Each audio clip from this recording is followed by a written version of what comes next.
Assalamualaikum warahmatullahi wabarakatuh. Hai teman-teman, selamat pagi. Hari ini kita dari kelompok 3 ingin mempresentasikan tentang kearifan lokal dan pemberdayaan komunitas.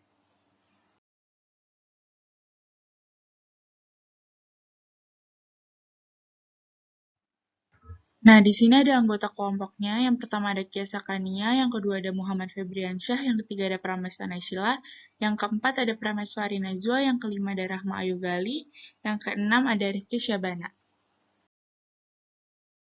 Nah, di sini ada aktivitas pemberdayaan komunitas. Yang pertama, kearifan lokal sebagai tameng arus negatif globalisasi. Indonesia merupakan negara yang memiliki beragam potensi budaya. Dari Sabang sampai Merauke, berbagai budaya dapat ditemukan seperti tarian, musik, pakaian, rumah adat, makanan, dan kearifan lokal. Itulah kekayaan hakiki bangsa yang harus dilestarikan dan diberdayakan. Kearifan lokal sendiri membuat kondisi alam dan berbagai unsur sumber dayanya dapat terpelihara dan terjaga secara seimbang. Namun, pada zaman ini, era globalisasi dan modernisasi masuk dan memengaruhi seluruh negara di dunia, termasuk kearifan lokal yang ada di dalamnya. Kata globalisasi diambil dari kata global yang berarti universal. Adapun modernisasi adalah suatu proses transformasi ke arah yang lebih maju dan meningkat di berbagai aspek dalam kehidupan masyarakat. Nah, di sini ada beberapa hal yang dapat terjadi ketika globalisasi dan modernisasi mengikis kearifan lokal adalah yang A. Pergeseran pengertian manusia, yang B. Kebebasan yang terkekang, objektivitas manusia, mentalitas teknologi, dan yang C. Krisis teknologi dan pergeseran dan peniadaan nilai etika dan moral. Selanjutnya, strategi pemberdayaan komunitas berlandaskan kearifan lokal. Di era globalisasi sekarang ini, strategi pemberdayaan komunitas berbasis kearifan lokal merupakan upaya untuk memperkuat nilai-nilai dan norma-norma leluhur dari nenek moyang kita yang ada di masyarakat agar tetap terjaga sebagai bentuk kearifan lokal. Dalam rangka mempertahankan budaya yang ada di masyarakat, kita harus tetap bertindak secara rasional atau kritis dalam artian mampu memilah dan memilih mana yang masih perlu dipertahankan dan mana yang perlu ditinggalkan. Demikian pula dengan nilai-nilai dan norma yang datang dari luar sebagai akibat dari globalisasi harus kita saring juga.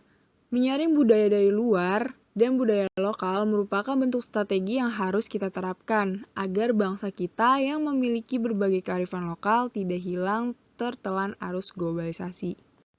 Selanjutnya, memaksimalkan potensi kearifan lokal dalam pemberdayaan komunitas. Yang A. Menjaga keautentikan berbagai kearifan lokal.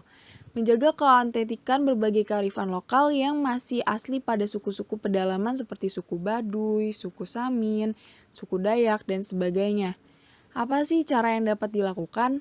Nah, cara yang dapat dilakukan adalah dengan memberi mereka ruang untuk hidup dengan nilai-nilai lokal yang mereka anut dan percayai.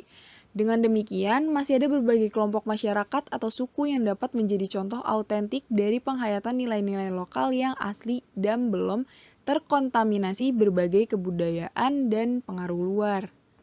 Yang B. Menjaga eksistensi budaya lokal. Bagaimana sih cara menjaga eksistensi budaya lokal? Nah, caranya dengan cara memperluas fungsi dari kearifan lokal tersebut agar bisa memenuhi fungsi-fungsi di luar urusan tradisional tanpa menghilangkan fungsi aslinya. Seperti contohnya pergelaran barong Rangda Bali dalam konteks tradisional dijadikan sebagai ritus adat, sedangkan fungsi umumnya dijadikan sebagai pertunjukan atraksi pariwisata. Yang C. Dalam sektor pertanian. Kearifan lokal dapat dijadikan sebagai karakter masyarakat setempat dalam bertani. Misalnya, adanya gotong royong, pertanian yang tidak merusak alam, mempertahankan keseimbangan alam, dan berbagai upacara adat. Berbagai kemajuan teknologi juga dapat digunakan untuk mendukung kearifan lokal yang sedang diberdayakan. Yang D. Dalam penanggulangan kemiskinan. Berbagai kearifan lokal seperti kerja keras, gotong royong, dan penghormatan terhadap orang lain dapat diintegrasikan dengan berbagai kebijakan dan program penanggulangan kemiskinan yang dilakukan oleh pemerintah maupun dunia internasional. Dengan demikian, nilai-nilai setempat dapat menjadi input dalam penanggulangan kemiskinan. Yang E. Dalam sektor ekonomi. Kearifan lokal dapat mendorong terbentuknya ekonomi kerakyatan yang berbasis pada kekuatan ekonomi rakyat. Dalam ekonomi kerakyatan, pengelolaan berbagai sumber daya dilakukan secara swadaya, seperti adanya kategori usaha kecil dan menengah atau UKM yang meliputi sektor pertanian, peternakan, dan berbagai kerajinan makanan yang digunakan untuk memenuhi kebutuhan dasar masyarakat tanpa mengorbankan kepentingan masyarakat. Dan yang terakhir, yang F, dalam pedoman hidup. Ada beberapa hal yang patut diperhatikan, yaitu yang pertama dalam segi kemanusiaan. Rehumanisasi harus dilakukan. Rehumanisasi adalah pemanusiaan manusia kembali. Manusia hendaknya terus-menerus dipandang secara utuh, baik lahir maupun batin, sehingga berbagai pembangunan mengarah pada kesejahteraan manusia baik lahir maupun batin. Yang kedua, hal yang perlu diperhatikan lagi adalah memiliki kemampuan memilih yang baik. Berbagai kemudahan di era globalisasi dan modernisasi membuat manusia berhadapan dengan berbagai pilihan. Kemampuan memilih yang baik sangat ditentukan oleh penghayatan terhadap berbagai aspek moral, keagamaan, sosial, dan berbagai kearifan lokal. Dan yang ketiga, mengusahakan revitalisasi kebudayaan. Revitalisasi adalah proses, cara, dan perbuatan menghidupkan kembali. Dalam konteks ini, kebudayaan dan kearifan lokal lah yang dihidupkan kembali. Selanjutnya, permasalahan lingkungan hidup. A. Limbah B3. Limbah B3, bahan berbahaya beracun, adalah sisa suatu usaha atau sisa produksi yang berbahaya dan beracun sehingga akan membahayakan lingkungan hidup. Yang B. Pencemaran air. Air adalah sumber energi bagi semua makhluk hidup dan juga digunakan untuk kebutuhan sehari-hari. Namun, ternyata kurang dari 3% saja air bersih yang dapat digunakan untuk kebutuhan sehari-hari. Yang C. Kerusakan lapisan ozon. Lapisan ozon adalah lapisan atmosfer bumi yang berfungsi untuk melindungi makhluk hidup dari sinar ultraviolet. Yang D. Pemanasan global atau global warming. Pemanasan global adalah suatu proses meningkatnya suhu rata-rata atmosfer, laut, dan daratan. Pemanasan global ini disebabkan oleh rumah kaca dan aktivitas manusia seperti pembakaran sampah, pembangunan hutan, dan sebagainya. Dan yang E terakhir, menipisnya keanekaragaman hayati. Keanekaragaman hayati adalah tingkat variasi bentuk kehidupan dalam suatu spesies, ekosistem, bioma, dan planet tertentu. Bukti menipisnya keanekaragaman hayati ini misalnya pada tahun 1980 hingga tahun 1995 negara-negara berkembang telah kehilangan 200 juta hektar hutannya, sedikitnya 3.246 spesies seperti badak Jawa dan harimau Sumatera berstatus kritis, sekitar 31.000 tumbuhan dan hewan mengalami ancaman punah, dan sebagainya.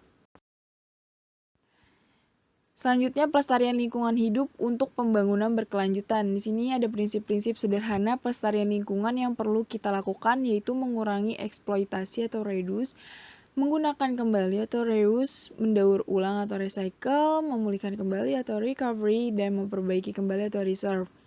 Nah, untuk menjaga keberlangsungan lingkungan hidup, pemakaian sumber daya alam harus lebih bijaksana, antara lain dengan melakukan hal-hal berikut. Yang pertama, membuat rumah dengan metode berkelanjutan. Yang kedua, menggunakan energi yang terbarukan dan tidak merusak lingkungan. Yang ketiga, menggunakan sistem pertanian organik agar pencemaran lingkungan hidup seperti erosi tanah, degradasi lahan, limbah kimia bisa berkurang. Dan dalam bidang transportasi dibutuhkan transportasi publik yang tepat waktu, aman, dan nyaman agar masyarakat beralih dari transportasi pribadi ke umum.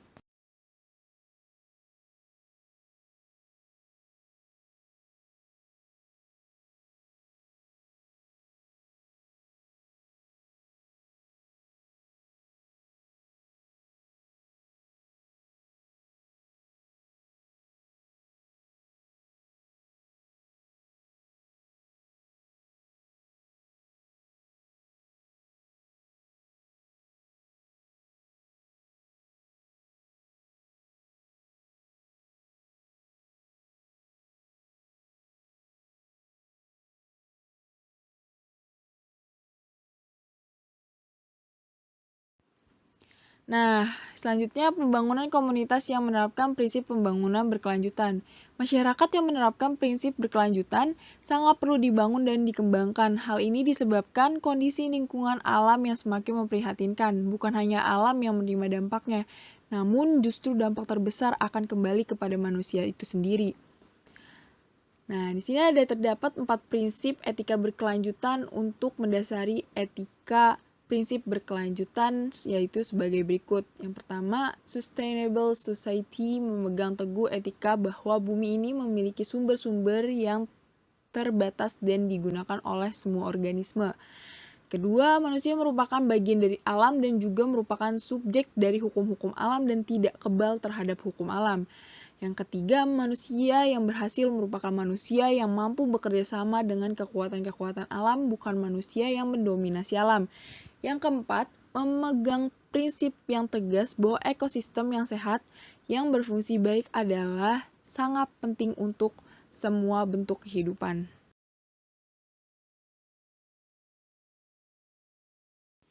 Evaluasi dan hikmah pembelajaran dari aktivitas pemberdayaan komunitas. Yang pertama, pentingnya evaluasi pemberdayaan komunitas. Kegiatan melakukan evaluasi atau penilaian terhadap program pemberdayaan komunitas sangatlah penting karena berkaitan dengan kegiatan menilai dan mengukur sesuatu. Apakah sudah sesuai harapan dan tujuannya? Kegiatan nilai sangat diperlukan karena tanpa ada evaluasi terhadap suatu program yang dilaksanakan dalam aktivitas pemberdayaan komunitas, kita tidak dapat melihat hasil yang telah dirasakan oleh masyarakat. Nah, oleh karena itu, evaluasi terhadap suatu program juga merupakan suatu kegiatan yang sekaligus untuk mengawasi jalannya aktivitas pemberdayaan tersebut dalam mencapai tujuan yang sudah ditentukan yang sesuai dengan program pemberdayaan.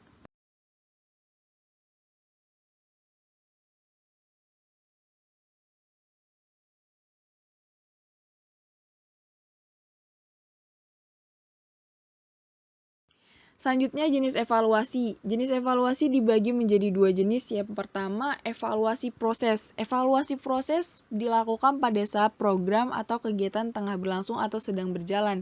Tujuannya untuk memperbaiki pelaksanaan. Dalam evaluasi proses, fokusnya adalah pada apa yang telah dilakukan, bagaimana melakukannya, siapa yang menjadi penerima manfaat, serta apa respons mereka terhadap kegiatan program. Jenis evaluasi ini relatif lebih mudah dilakukan karena evaluasinya didasarkan pada laporan-laporan monitoring dan penelaahan atas dokumen-dokumen program, wawancara, serta kunjungan lapangan.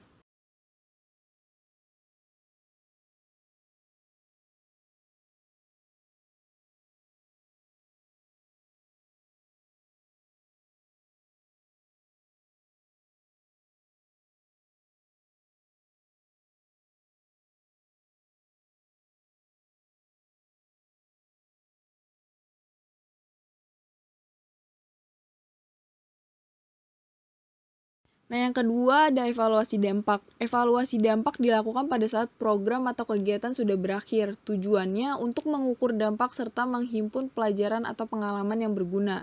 Evaluasi ini digunakan untuk mengungkapkan siapa yang memperoleh manfaat dan seberapa besar manfaatnya. Dengan kata lain, sejauh mana manfaat atau hasil dan dampak yang diharapkan telah tercapai. Namun, jenis evaluasi ini cukup mahal jika sasarannya adalah besar. Karena itu, evaluasi dapat dilakukan menggunakan sampel responden.